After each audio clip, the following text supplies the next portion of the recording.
예, 여야 간 공방이 연일 격화하는 모습입니다. 민주당은 황교안 전 총리의 탄핵 부정 발언을 강하게 비판하면서 전당대회를 앞둔 한국당이 퇴행적인 역사인식을 드러내고 있다고 날을 세웠는데요. 네, 국회 취재기자 연결해서 자세한 내용 들어보겠습니다. 한지희 기자 전해주시죠. 네, 민주당은 황교안 전 총리의 탄핵 뒤집기 발언을 두고 강하게 반발했습니다. 한국당 당권주자인 황교안 후보가 어제 박근혜 전 대통령 탄핵을 두고 헌법재판소 판결을 존중하지만 탄핵에 절차적으로 문제가 있고 타당하지도 않다고 발언한 것이 발단이 됐는데요.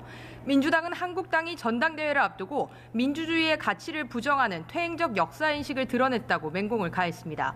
홍영표 원내대표는 황교안 전 총리는 당시 헌법재판소의 결정을 존중해야 한다고 했다며 이제 와서 잘못됐다고 하는 것은 명백한 자기 부정이고 국민에 대한 모독이라고 비판했습니다. 이어 한국당이 5.18 망언에 이어 다시 헌법에 도전한다면서 탄핵은 국민이 이뤄낸 민주주의의 승리라고 목소리를 높였습니다. 이재정 대변인 역시 논평에서 헌법을 부정하고 박근혜 국정농단의 부역자임을 스스로 시인한 황 전 총리는 제1야당의 당대표 자격이 없다며 대국민 사과를 촉구했습니다. 평화당 김정현 대변인도 이제 와서 탄핵을 부정하는 것은 국민을 더욱 불행하게 만들 뿐이라며 정치 지도자로서 자격이 의심된다고 날을 세웠습니다. 한편 자유한국당은 환경부 블랙리스트 의혹의 진상규명을 촉구하면서 역공에 나섰다고요. 네, 그렇습니다. 한국당은 환경부 블랙리스트 의혹을 부각하면서 역공에 나섰는데요. 나경원 원내대표는 환경부 사찰 문건을 통해 문재인판 블랙리스트 실체가 밝혀졌다며 이정 정권과 급이 다른 초대형 블랙리스트라고 주장했습니다. 이어 청와대 단순 보고가 아니라 청와대 지시로 만들어진 블랙리스트라는 사실을 추정할 수 있다고 덧붙였습니다.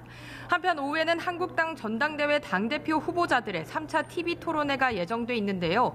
이 자리에서 이번 전당대회의 화두로 떠오른 박근혜 전 대통령 탄핵의 인정 여부와 5.18 폄훼 논란 등에 대해서도 다시 한번 설전을 벌일 것으로 예상됩니다. 네, 민주당의 김경수 경남지사 구속은 부당하다는 대국민 여론전을 게시를 했는데요. 야권의 반응 어떻습니까? 네, 민주당은 어제 김경수 경남지사의 1심 판결문을 분석하고 부당함을 알리는 대국민 여론전을 펼쳤는데요. 홍영표 원내대표는 라디오 인터뷰에서 판결문을 보면 법에서 규정한 여러 원칙을 지키지 않고 판결을 내렸다는 결론에 도달할 수밖에 없다고 말했습니다. 이어 야당이 주장하는 재판 불복 논란에 대해서는 재판 결과에 대해 누구나 법리적 다툼을 할 수 있는 것이라고 강조했습니다. 야당은 여당의 김경수 구하기가 도를 넘었다고 지적했습니다. 한국당은 청와대 특감반 진상조사단 김경수 드루킹 특별위원회 연석회의를 열고 여당이 사법질서 파괴 행위에 앞장서고 있다고 목소리를 높였습니다. 나경원 원내대표는 김경수 드루킹 사건의 최대 수혜자인 몸통을 보호하기 위해 야단 법석이 아닌가 생각했다고 주장했는데요. 드루킹 특검은 수사를 하다가만 부분이 있다면서 특검을 위한 새로운 특검 법안을 제출할 예정이라고 밝혔습니다.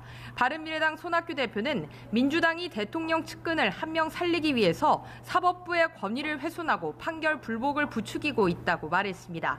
지금까지 국회에서 연합뉴스TV 한지희입니다.